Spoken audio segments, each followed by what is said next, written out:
وَلَقَدْ يَسَّرْنَا الْقُرْآنَ لِلذِّكْرِ فَهَلْ مِن مُّدَّكِرٍ۔ السلام علیکم ورحمۃ اللہ وبرکاتہ۔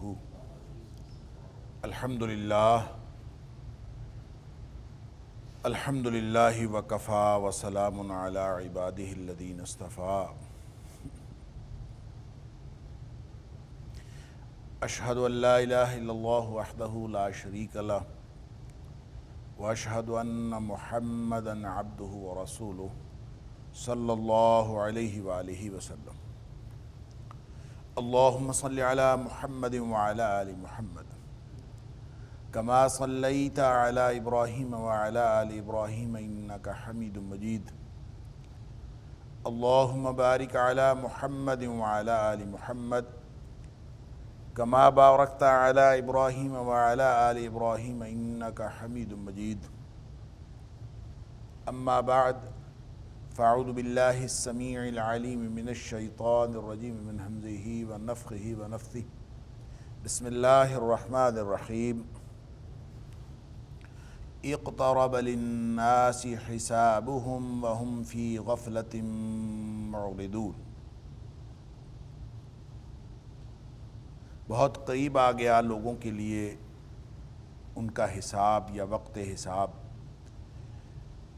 وَهُمْ فِي غَفْلَةٍ مُعْرِضُونَ، اور ان کا حال یہ ہے کہ وہ غفلت میں پڑے ہوئے ہیں اور منہ پھیرے ہوئے ہیں۔ آیت نمبر 1 سورۃ الانبیاء، یہاں سے آج کے درس کا آغاز اللہ کے فضل اور اس کی توفیق سے ہو رہا ہے۔ سورہ انبیاء مکی صورت ہے اور قدیم مکی صورتوں میں سے ہے، اگرچہ اس کا جو زمانہ نزول ہے وہ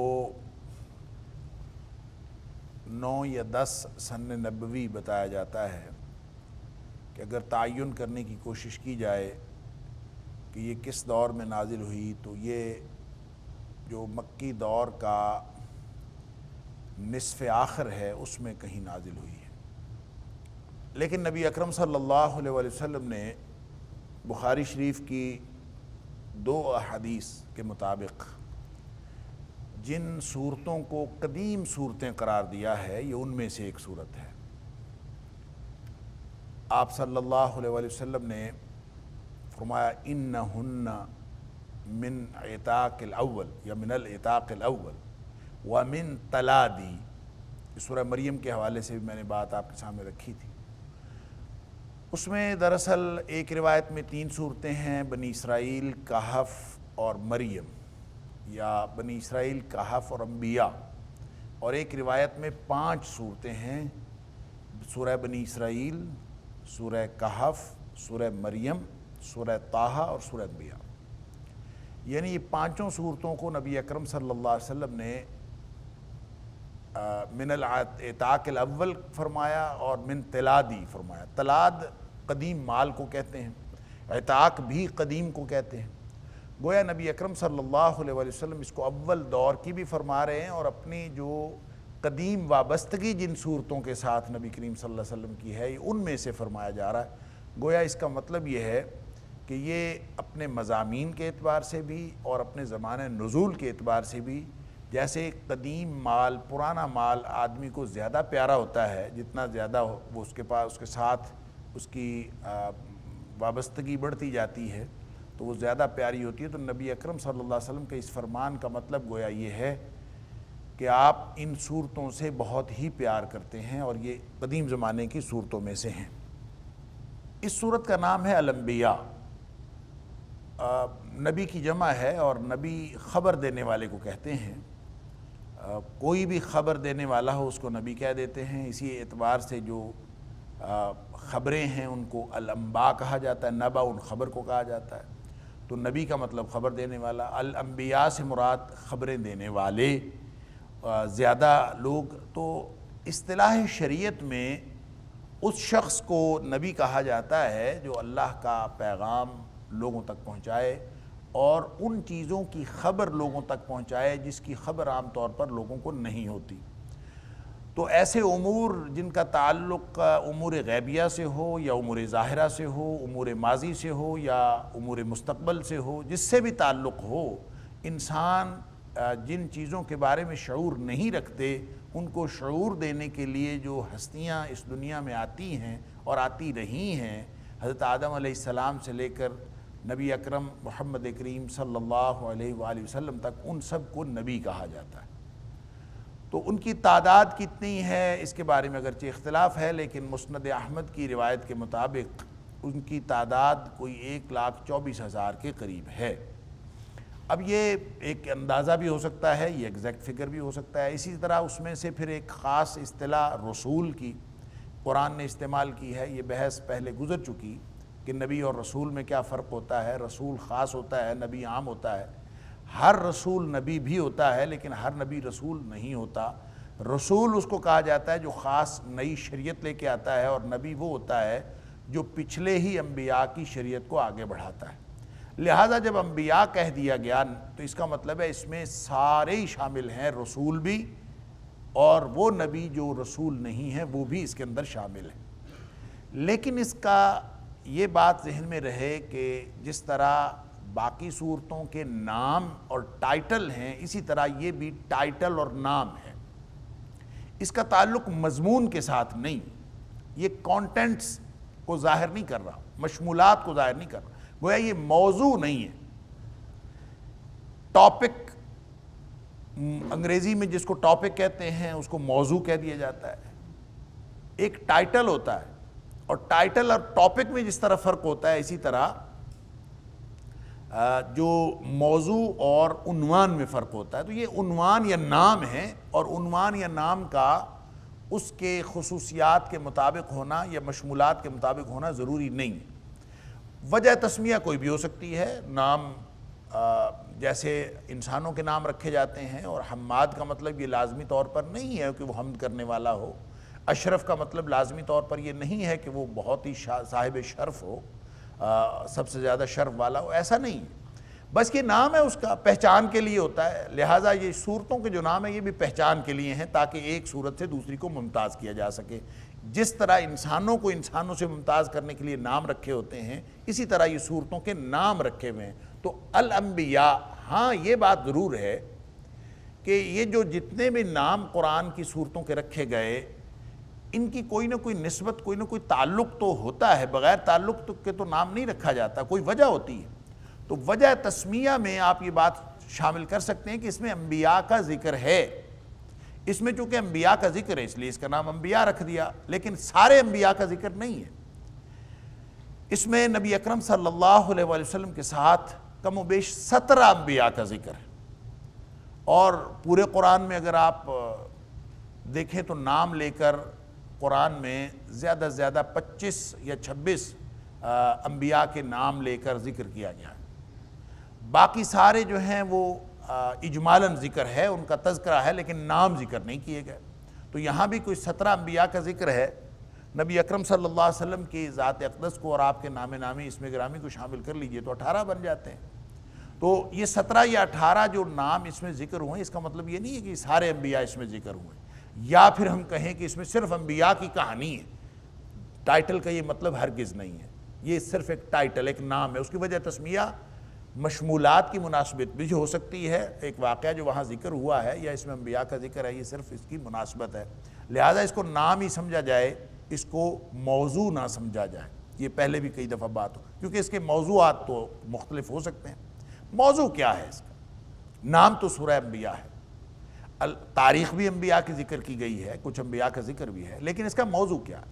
اس کا موضوع بنیادی طور پر توحید ہے، اور جو پورے قرآن کا موضوع ہے، اور توحید، رسالت اور آخرت جو بنیادی عقائد ہیں وہی اس کا موضوع ہے۔ اور خاص طور پہ جب ہم مکی صورتوں کی بات کرتے ہیں تو مکی صورتوں میں تو یہی موضوع ہے۔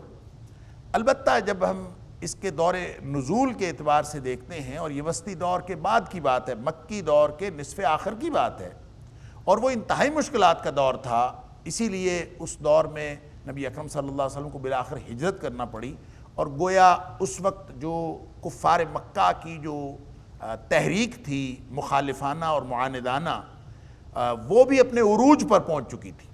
انہوں نے بھی جو ابتدا میں کوئی مخالفت میں کمزوری دکھائی تھی اب وہ مضبوط ہو چکی تھی. اس کے مقابلے میں جو اہل ایمان کا ایمان ہے وہ بھی مضبوط ہو چکا تھا, اور نبی اکرم صلی اللہ علیہ وسلم اپنی پوری ٹیم کے ساتھ, جو اگرچہ بہت ہی مختصر تھی, بہت ہی تھوڑے لوگ تھے, لیکن نبی اکرم صلی اللہ علیہ وسلم ان کے ساتھ اپنے اس دعوت کے عمل کو آگے بھی بڑھاتے جا رہے تھے, اور یہ دعوت دن بدن پھیلتی جا رہی تھی. اور اس میں جو نبی اکرم صلی اللہ علیہ وسلم کا اپنی ذات کا جو سحر تھا, اپنی ذات کی جو آپ کی یوں کہہ لیجئے کہ ایک کرزمہ تھا آپ کی ذات کا, آپ کے اخلاق کا, اور آپ کے صدق کا, آپ کی امانت کا, آپ کی خوبیوں اور صفات کا جو اثر تھا وہ دن بدن بڑھتا جا رہا تھا. اور ان کو کفار مکہ کو یہ سمجھ نہیں آتی تھی کہ ہم اس کا جواب کیا دیں, ہم اس کو توڑ کیا کریں. لہٰذا اس توڑ کرنے کے لیے مختلف پینترے بدلتے رہتے تھے. لہٰذا ان جو مختلف پینترے ہیں ان کے یوں کہہ لیجئے وہ متنوع اعتراضات ہیں جو نبی اکرم صلی اللہ علیہ وسلم پر یا قرآن پر انہوں نے کیے. تو اس صورت کی جو ابتدائی حصہ ہے آیت نمبر 1 سے لے کر آیت نمبر 15 تک, اس میں مشرکین مکہ کے جو متنوع اعتراضات ہیں, یا آپ دوسرے لفظوں میں, زیادہ کھلے لفظوں میں, ان کے جو پینترے ہیں جو وہ بدلتے تھے, کبھی اس اسلوب سے مخالفت کرتے تھے, کبھی اس اسلوب سے مخالفت کرتے تھے, کبھی شاعر کہتے تھے, کبھی مجنون کہتے تھے, کبھی جادوگر کہتے تھے, کبھی کچھ کہتے تھے, ان کو توڑ بن نہیں پاتا تھا وہ کیا کہیں.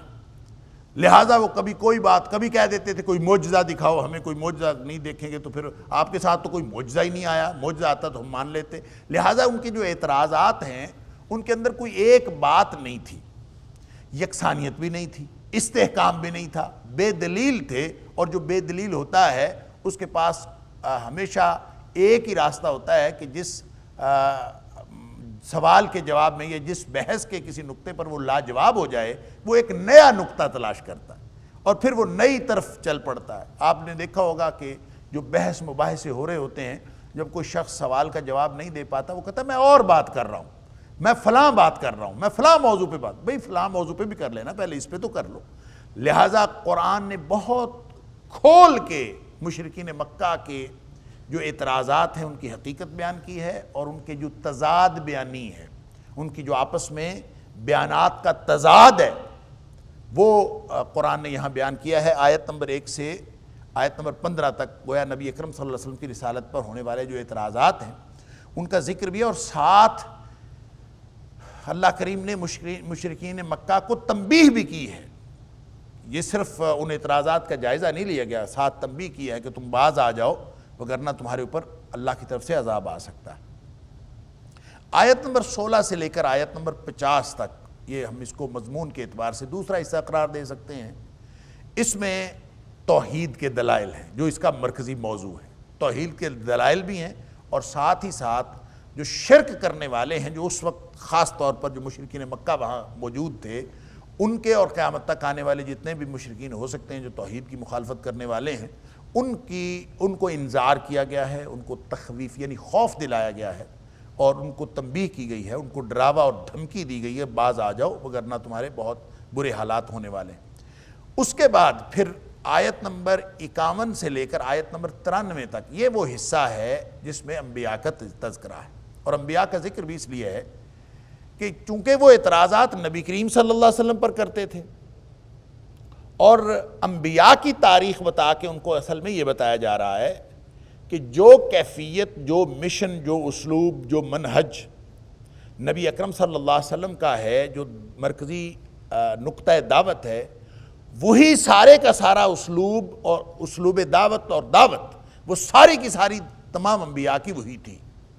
لہٰذا ابراہیم علیہ السلام کا ذکر یہاں قدر تفصیل سے کہہ لیجئے یا زیادہ سٹریس کے ساتھ کیا گیا, کیونکہ ابراہیم علیہ السلام کو مشرکین مکہ بھی اپنا بڑا کہتے تھے, یہودی بھی اپنا بڑا کہتے تھے, عیسائی بھی اپنا بڑا کہتے تھے, ان کا ذکر بھی کیا گیا. اور سارے انبیاء کا جتنے انبیاء کا ذکر کیا ہے وہ اصل میں ایک تاریخ سے مثالیں دینے کے اعتبار سے اور کار نبوت کی ایک جو جھلک ہے, جو اس کا اسلوب ہے اور جو اس کی حقیقت ہے وہ بتائی گئی ہے, تاکہ لوگوں کو یہ ساری چیزیں سامنے آ جائیں. اس اعتبار سے نبی اکرم صلی اللہ علیہ وسلم کے مشن کی ایک توثیق اور تصدیق کے لیے پچھلے انبیاء کی تاریخ بتائی گئی.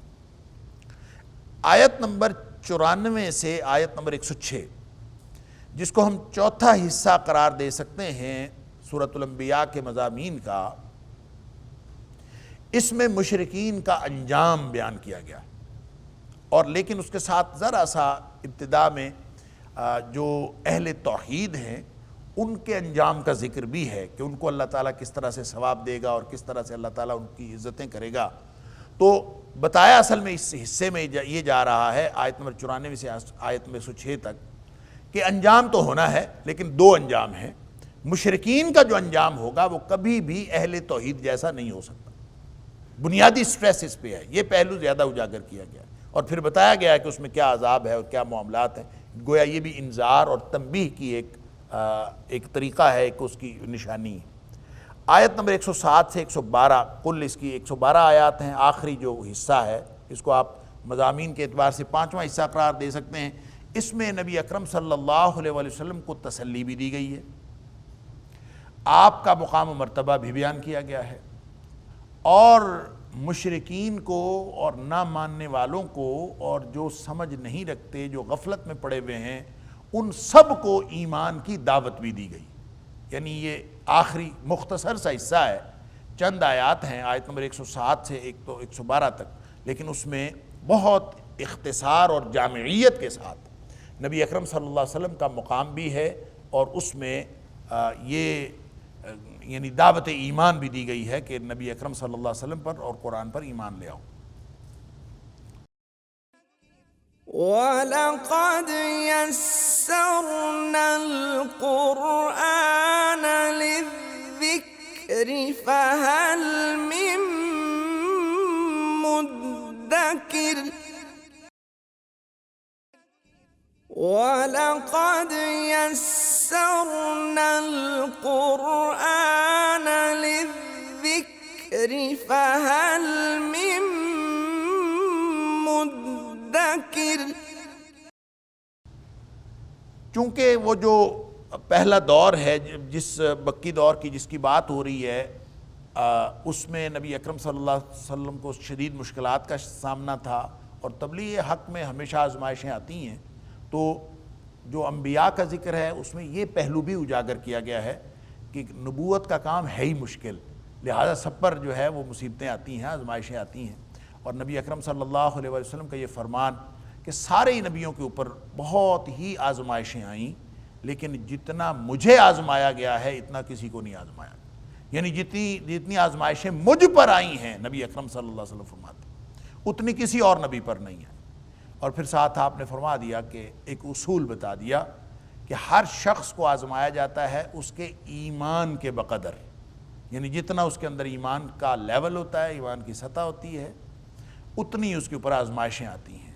لہٰذا اگر مومن بنے ہو تو پھر آزمائشوں کے لیے تیار رہو، آزمائشیں تو آئیں گی، اور تاریخ نبیوں کی بتا کر یہی حقیقت بتائی گئی ہے کہ سارے نبیوں کے اوپر آزمائشیں آتی رہی ہیں۔ ایک تو یہ نبی اکرم صلی اللہ علیہ وسلم کے اوپر آنے والی آزمائشیں نئی، نرالی اور انوکھی نہیں ہیں، اور دوسرا یہ کہ جس شخص نے ایمان قبول کرنا ہے وہ یہ نہ سمجھے کہ دنیا میں وہ کوئی مزے سے زندگی گزارے گا، مزے سے زندگی گزارنے کے لیے اللہ نے جنت بنائی ہے، لہذا جنت کی تیاری کرو، یہاں پہ تو آزمائشیں ہی ہیں۔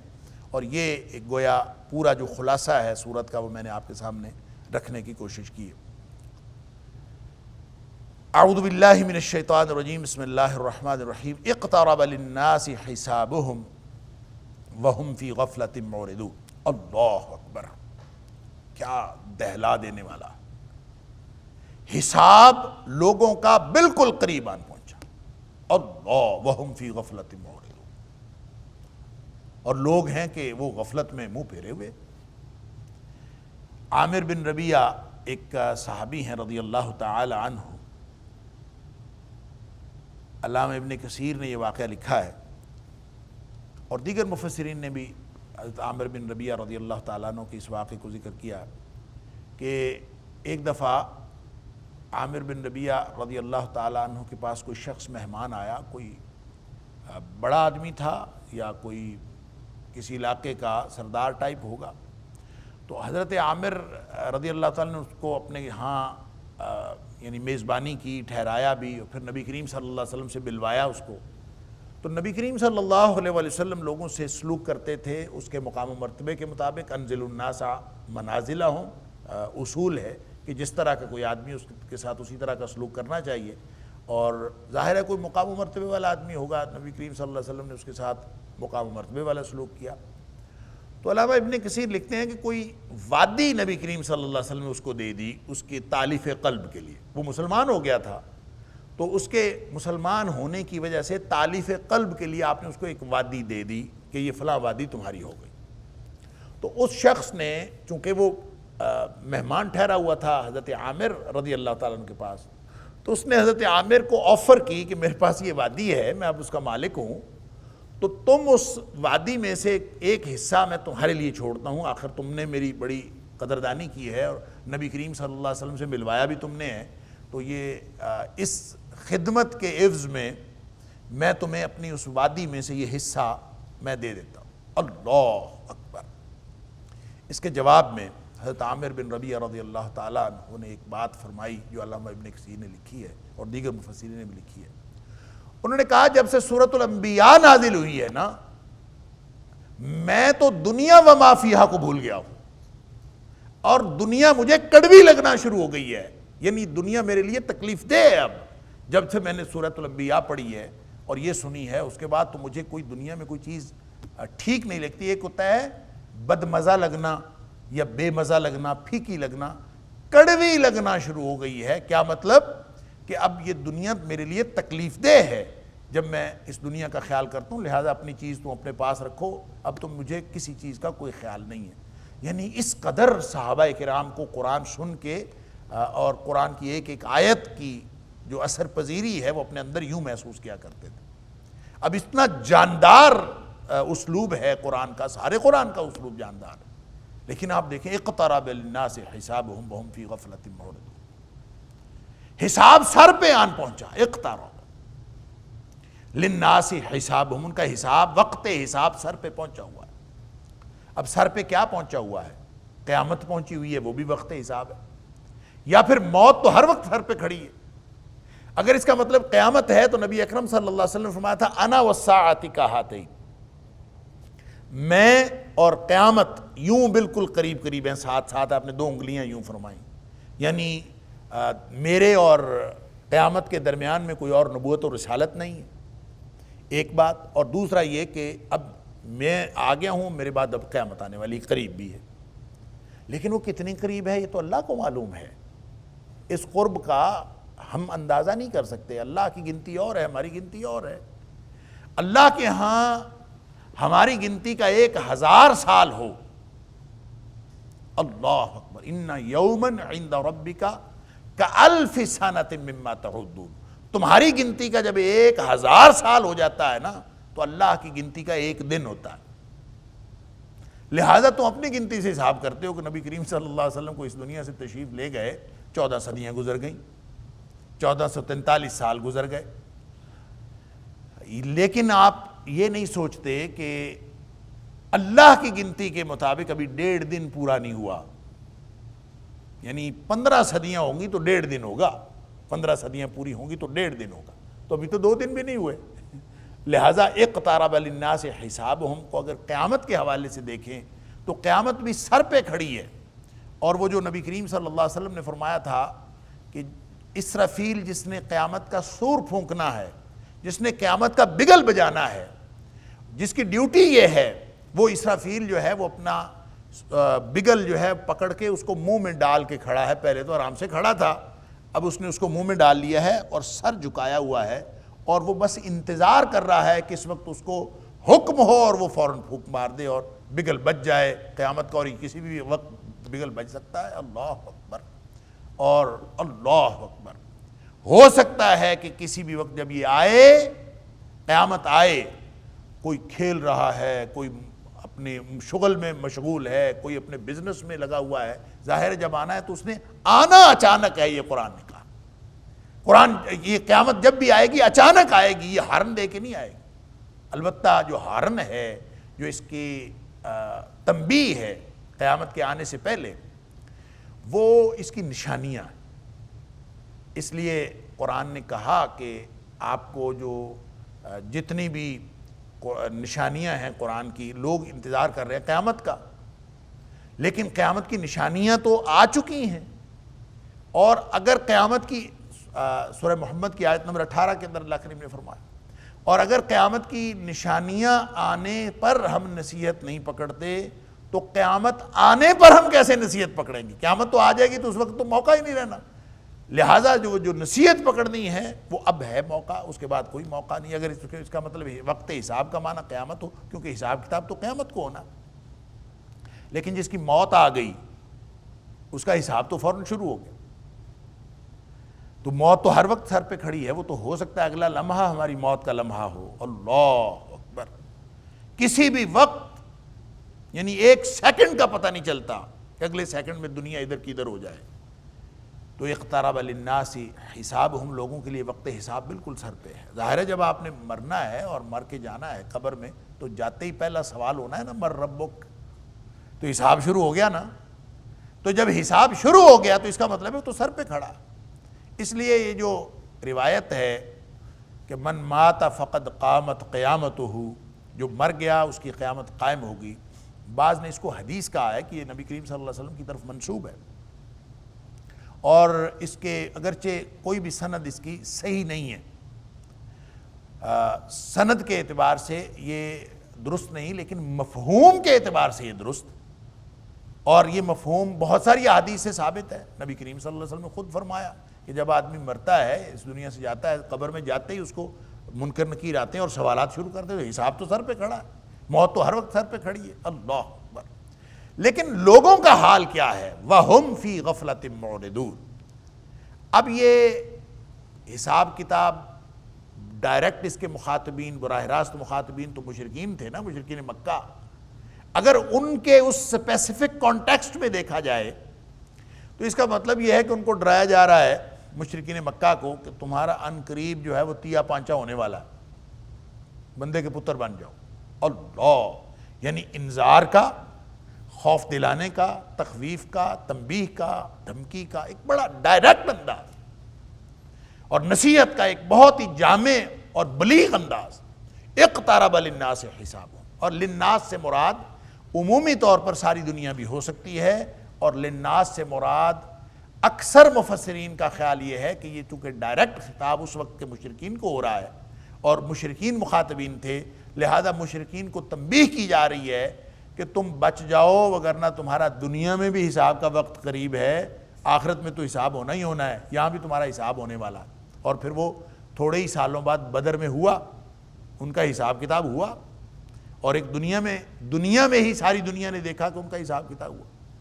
اور رہ گئی بات موت کی، تو موت ہر وقت سر پہ کھڑی ہے، اور یہ مشرکین مکہ کے بھی سر پہ کھڑی ہے، اور قیامت تک آنے والے ہر شخص کی، لہذا للناس عمومی طور پر اس کے اندر عموم ہے، ساری دنیا کے تمام انسانوں کو جس کے اوپر لفظ انسان کا اطلاق ہو سکتا ہے، اس کو تنبیہ کی جا رہی ہے کہ تمہارا دھیان ہے اس طرف، تم اپنی معاملات میں، اپنی غفلت میں منہ پھیرے ہوئے پھرتے ہو، اور کوئی نصیحت تمہیں فائدہ نہیں دیتی۔ وَلَقَدْ يَسَّرْنَا الْقُرْآنَ لِلذِّكْرِ فَهَلْ مِن مُدَّكِرٍ وَلَقَدْ يَسَّرْنَا الْقُرْآنَ لِلذِّكْرِ فَهَلْ مِن مُدَّكِرٍ وَهُمْ فِي غَفْلَةٍ مُعْرِضُونَ، اور وہ غفلت میں پڑے ہوئے ہیں، معرضون، منہ پھیرے ہوئے، اعراض کرنے والے۔ یعنی ایک ہوتا ہے تھوڑا سا بندہ توجہ کرتا ہے، توجہ کوئی نہیں اس طرف۔ آپ دنیا میں دیکھیں، دنیا میں کوئی دہریہ بھی موت کا انکار نہیں کر سکتا، اس لیے کہ موت تو سامنے ہے۔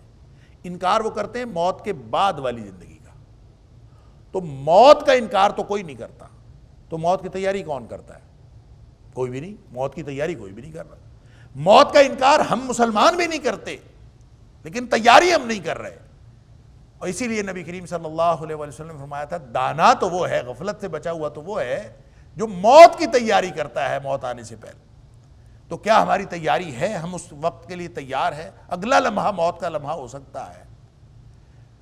یعنی کتنی باتیں ہیں جو نبی کریم صلی اللہ علیہ وسلم نے موت کے حوالے سے فرمائیں، اور موت کو ایک سینٹرل پوائنٹ کے طور پر، ایک سینٹرل ٹارگٹ کے طور پر، ایک ایسی ہمارے اوپر وارد ہونے والی آفت کہہ لیجئے، حادثہ کہہ لیجئے، جو ہر شخص پر آنا ہی آنا ہے۔ اکثر ذکر حاذب اللذات الموت، نبی کریم صلی اللہ علیہ وسلم کے مختلف قسم کے فرمان۔ موت کو یاد رکھا، اس کا مطلب ہے کہ موت کو یاد رکھنا وقت حساب کو یاد رکھنا۔ لہٰذا وہ جو من مات فقد قامت قیامتہ ہے، وہ اپنے سند کے اعتبار سے اور اپنے ٹیکنیکلٹیز کے اعتبار سے ضعیف ہونے کے باوجود وہ مضامین کو مضمون کے اعتبار سے وہ باقی احادیث سے تقویت پکڑتی کہ واقعی ایسا ہے کہ جس کی موت آ گئی اس کے لیے تو قیامت قائم ہو گئی۔ اور اسی لیے نبی کریم صلی اللہ علیہ وسلم فرما رہے ہیں کہ اس کو یاد کیا کرو۔ ما یاتیہم من ذکر من ربہم محدث الا استمعوہ وہم یلعبون۔ اب لوگوں کا رویہ ڈسکس کیا ہے، یہ صرف مشرکین مکہ کا نہیں ہے، قرآن عالمگیر کتاب ہے اور قیامت تک آنے والے تمام زمانوں اور تمام جگہوں کے لیے کامل رہنمائی۔ لہٰذا آپ دیکھیے ذرا اس میں اپنے آپ کو اس سانچے میں فٹ کر کے دیکھیں آپ کہاں پہ۔ فرمایا کہ ما یاتیہم من ذکر من ربہم، جو بھی ان کی طرف سے کوئی نصیحت آتی، رب کی طرف سے کوئی نصیحت آتی ہے، محدث نئی، الا استمعوہ، اس کو تکلف سے سنتے، یعنی بتکلف سنتے ہیں، وہم یلعبون، اس حال میں سنتے ہیں کہ وہ کھیل رہے ہوتے ہیں، اپنے کھیل میں مشغول ہیں۔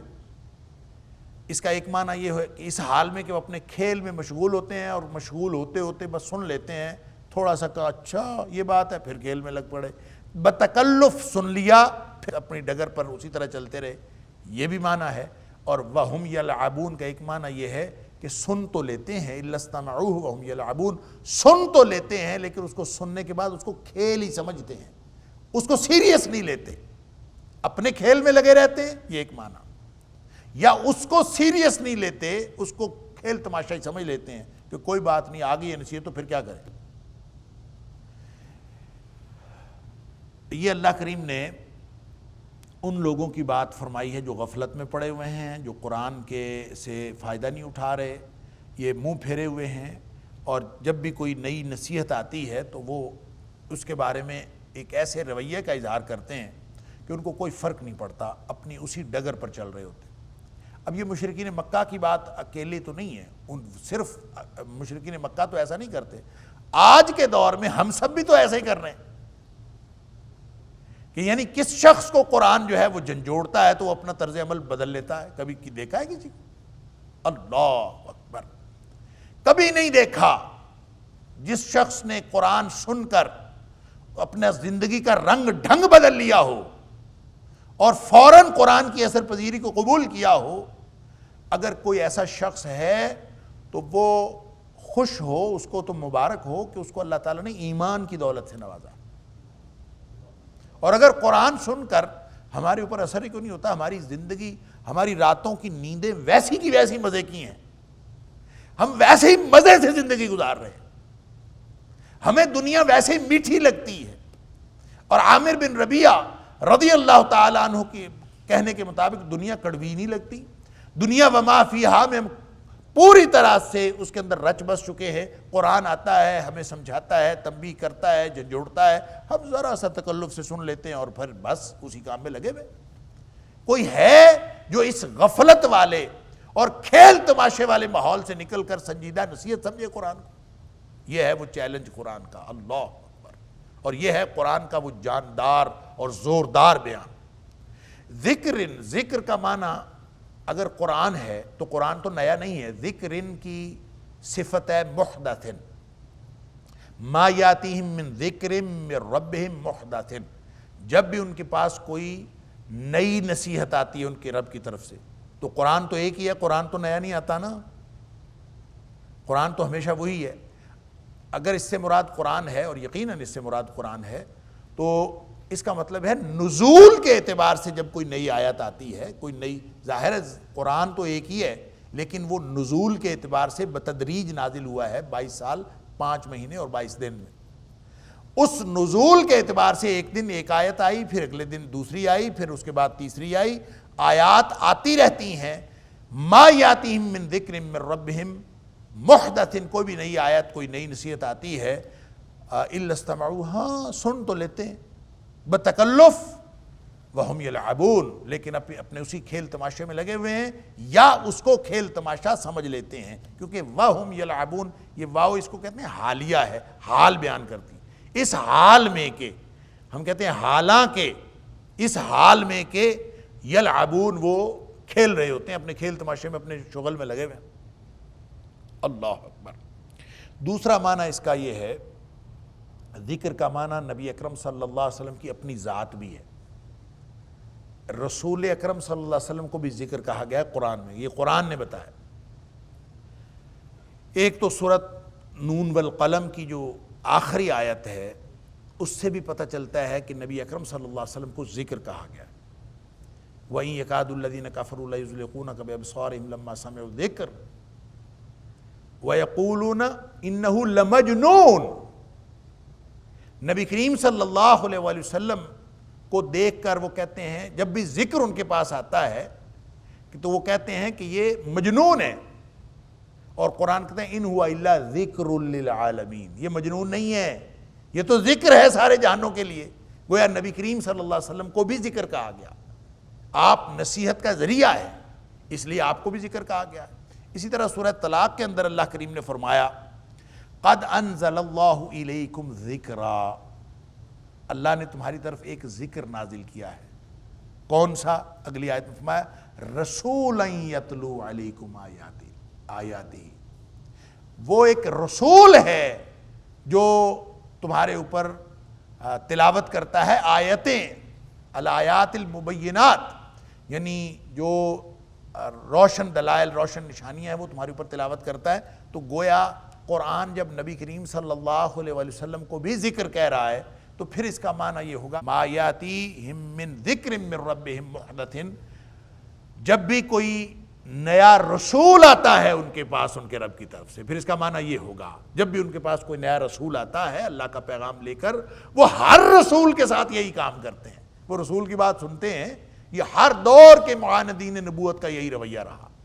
لہٰذا اب جب آپ سورۃ الانبیاء کی اس اوورآل کانٹیکسٹ میں دیکھتے ہیں اس آیت کو تو یہ معنی زیادہ درست ہے اور زیادہ سیاق و سباق کے قریب ہے کہ یہاں ذکر سے مراد رسول ہیں، اور ما یاتیہم من ذکر من ربہم محدث، جب بھی کوئی نیا رسول ان کے پاس آتا ہے تو ساری تاریخ یہی ہے کہ ہر دور کے جو معاندین نبوت ہیں انہوں نے یہی رویہ اختیار کیا ہے جو رویہ مشرکین مکہ اختیار کیے ہوئے.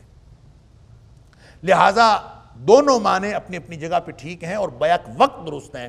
آپ نبی اکرم صلی اللہ علیہ وسلم مراد لے لیں یا قرآن مراد لے لیں، قرآن صاحب قرآن کے بغیر نہیں آیا. اور صاحب، یعنی آپ دیکھیں کتاب اگر اللہ کی طرف سے آتی ہے تو پوری تاریخ کے اندر کوئی کتاب ایسی نہیں آئی کہ جو ڈائریکٹ انسانوں کو دے دی گئی ہو. ایسا تو ہوا کہ انبیاء آئے اور ان کو کتاب نہیں ملی، ایسا کبھی نہیں ہوا کہ کتاب آئی ہو اور نبی نہ آیا ہو. لہذا بنیاد صاحب قرآن ہے. تو ذکر سے مراد قرآن بھی ہے، تو یہاں نبی اکرم صلی اللہ علیہ وسلم کے وجود کے بغیر اس کا کوئی ہماری تک پہنچنے کا ذریعہ نہیں.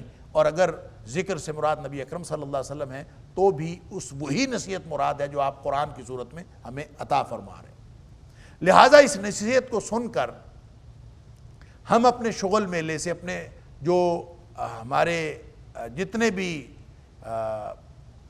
اپنے مشاغل ہیں ان مشاغل سے ہم کسی وقت بھی ڈسٹرب ہوتے ہیں، قرآن سنا لیں. اب تو آہستہ آہستہ ایسی ایسی چیزیں ہیں جو ہماری غفلت کو اور ہمارے قرآن سے اعراض کو اس قدر بڑھاوا دے چکی ہیں کہ اب تو کسی کو پرواہ ہی نہیں ہے قرآن کھولا ہے کہ نہیں کھولا، قرآن پڑھا ہے کہ نہیں پڑھا. قرآن کی نصیحتیں آئی ہیں کہ نہیں آئیں اس کی طرف تو توجہ ہی کسی کو نہیں، اس لیے کہ ہمارے پاس اتنے گیجٹس آ گئے ہیں اور یہ انفارمیشن ٹیکنالوجی نے ہمیں اتنا مشغول کر لیا ہے کہ ہمیں اس بات کا، ہاں وہاں انفارمیشن ٹیکنالوجی سوشل میڈیا اس کو استعمال کرتے وقت درمیان میں کہیں کوئی آیت آ جائے، درمیان میں کہیں کوئی نصیحت آ جائے، درمیان میں کہیں کوئی حدیث آ جائے، تو اگر ہم پڑھ لیتے ہیں نا تو بس وہ یہی ہے اِلَّا اسْتَمَعُوهُ، بس بتکلف پڑھ لینا۔ اس سامع یسمع کا معنی ہوتا ہے سن لینا، اور استماع یستمع استماع کا معنی ہوتا ہے بتکلف سننا، یعنی سننا چاہتا کوئی نہیں ہے، کون قرآن کھولے قرآن کو پڑھے، ہاں درمیان میں جب آ جاتی ہے تو اس کو سننا پڑتا ہے، اس کو دیکھنا پڑتا ہے، یہ ہے اِلَّا اسْتَمَعُوهُ۔ کام تو ہم اپنا کر رہے ہیں، براؤزنگ چل رہی ہے، درمیان میں آیت آ گئی، اب اس کا کیا کریں، سننی پڑتی، اِلَّا اسْتَمَعُوهُ، لہذا تکلف کے ساتھ سن لیتے ہیں۔ وَهُمْ يَلْعَبُونَ، وہ براؤزنگ جاری رہتی ہے۔ ہم یلعبون کا کیا معنی ہے؟ براؤزنگ جاری رہتی ہے، وہ اپنے مشغلے میں اسی طرح لگے رہتے ہیں، کوئی فرق نہیں پڑتا۔ یعنی کبھی ہو کہ ہم پڑھ رہے ہوں اور درمیان میں آیت آ جائے اور آیت ہمیں ہلا کے رکھ دے، کوئی حدیث آ جائے، نبی پاک صلی اللہ علیہ وسلم کا فرمان آ جائے اور اسی وقت ہمارے طرز عمل کے اندر کوئی تبدیلی پیدا ہو جائے، کبھی سوال ہی پیدا نہیں ہوتا۔ یہ وہ رویہ ہے جو ایمان کا رویہ نہیں ہے، یہ کفر کا رویہ ہے، یہ نفاق کا رویہ ہے، یہ شرک کا رویہ ہے، یہ معاندین نبوت کا رویہ ہے، اور یہ اللہ کے دشمنوں کا رویہ ہے۔ اور اگر اس رویے میں سے کچھ پرسنٹیج بھی ہمارے رویوں میں شامل ہے تو ہمیں آج سوچنا ہے، حساب سر پہ کھڑا، وقت حساب دینا پڑ گیا نا، اللہ اکبر۔ تو یہ جو انگلیاں چل رہی ہوتی ہیں، حساب دینا بڑا مشکل ہے۔ آنکھوں نے کیا دیکھا ہے، یہ ٹچ سکرین پر کہاں کہاں ٹچ ہوا ہے اور کیا کچھ ہوا ہے، یہ حساب دینا پڑ گیا، بلکہ لازمن دینا ہے۔ تو حساب دینا، اس حساب کو اگر آنے سے پہلے میں اور آپ اس کا احساس کر لیں تو قرآن وہ احساس دلاتا ہے کہ جب آپ کو کوئی آیت سنائی جاتی ہے تو یہ دراصل احساس دلانے کے لیے ہے کہ اقترب للناس حسابہم، لوگوں کے حساب کا وقت سر پہ ہے اور لوگ غفلت میں پڑے ہوئے ہیں۔ لاہیۃ قلوبہم، اب یہ دوسرا حال بیان ہوا، جیسے میں نے عرض کیا وہم یلعبون، یہ پہلا حال ہے، وہ اپنے کھیل تماشے میں لگے رہتے ہیں، بس یہ ان کا حال ہے۔ دوسرا حال یہ ہے لاہیۃ قلوبہم، ان کے دل بھی غفلت میں پڑے ہوئے ہوتے ہیں، یعنی ایک وہ عملی غفلت ہے، عملی توجہ نہ دینا ہے، ایک عملی اعراض ہے، ایک یہ ہے کہ ان کے دل وہ بالکل بجھے ہوئے دل، بالکل وہ جو اپنے ایک خاص ڈگر پہ لگے ہوئے دل ہیں، اور ان کے اندر میل کچیل اتنا پھنس گیا ہے کہ لاہیۃ قلوبہم، اب وہ لہو و لعب میں پڑے ہوئے ہیں، ان کو ادھر آنے کی کوئی گنجائش ہی کوئی نہیں۔ اللہ اکبر۔ إن هذا القرآن يهدي للتي هي أقوم ويبشر المؤمنين الذين يعملون الصالحات أن لهم أجرا كبيرا